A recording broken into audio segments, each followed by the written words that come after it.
এরকম একটা সয়াবিনের রেসিপি খেয়ে দেখুন, অসাধারণ। মাছ মাংস কিছু না থাকলে তার বদলে খেয়ে দেখুন। একটা শুধুমাত্র ডিম লাগবে, পেঁয়াজ আদা রসুন টমেটো সব একটু গ্রেট করে নিচ্ছি, আর সয়াবিনটাকে সিদ্ধ করে একটু গ্রেট করে নিচ্ছি, বেসন নিচ্ছি, আলু নিচ্ছি, নুন হলুদ লঙ্কা গুঁড়ো সব একসঙ্গে মেখে নিচ্ছি। এই যে পেঁয়াজ লঙ্কা সব কুচানো হয়ে গেছে, এর সঙ্গে দিয়ে দিলাম, দিয়ে এবার ডিমটাকে ফাটিয়ে দেবো।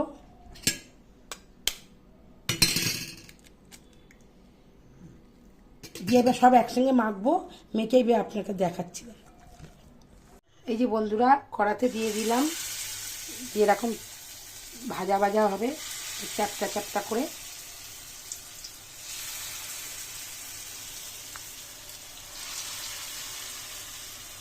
ভাজাটা হোক, এপিট ওপিট ভেজে তারপরে বলছি। এই যে ভাজাটা প্রায় হয়ে এসছে, একটু মিডিয়াম আছে ভাজতে হবে এগুলো। এই যে লাল লাল করে এপিট ওপিট করে ভাজতে হবে।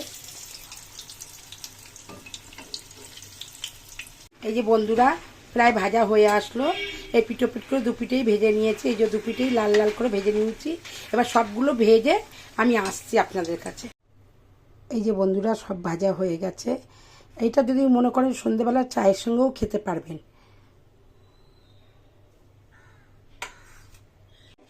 আমি এবার কড়ার মধ্যে তেজপাতা, গরম মশলা, আদা রসুন পেস্ট আর পেঁয়াজ লঙ্কা কাঁচা লঙ্কা টমেটো পেস্ট দিয়ে দিলাম।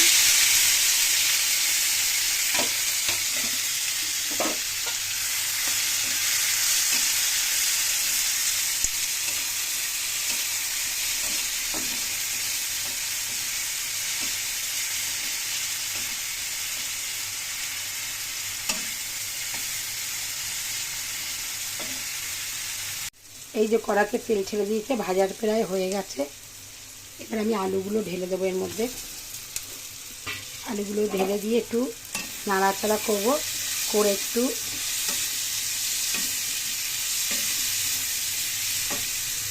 বন্ধুরা, আলু ভাজা হয়ে গেছে, এগুলো সব ভাজা হয়ে গেলে এবার জল ঢেলে দিলাম। আমার ছেলে তো ভাজতে ভাজতে দু তিনটে খেয়েই নিচ্ছে, ওতে এত ভালো লাগছে ভাজাটাই। এই জল ঢেলে একটু ফুটে উঠলে ওগুলো দিয়ে, আচ্ছা মাঝে একটু নুন হলুদ লঙ্কা গুঁড়ো দিয়ে দিয়েছিলাম। এই যে ফুটে উঠেছে, আমি সব একটা একটা করে দিয়ে দিচ্ছি। দিয়ে লাস্টে একটুখানি গরম মশলার গুঁড়ো যদি দিয়ে দিতে পারেন, আর একটু ঘি, তাহলে খুব সুন্দর লাগে। আমার কাছে ঘি নেই বলে ঘি দিতে পারলাম না, গরম মশলার গুঁড়ো দিলাম। দিয়ে এগুলো দিয়ে একটুখানি একটু ব্যাস দিয়ে ঢাকা দিয়ে বন্ধ করে, গ্যাস বন্ধ করে দেবেন একটু।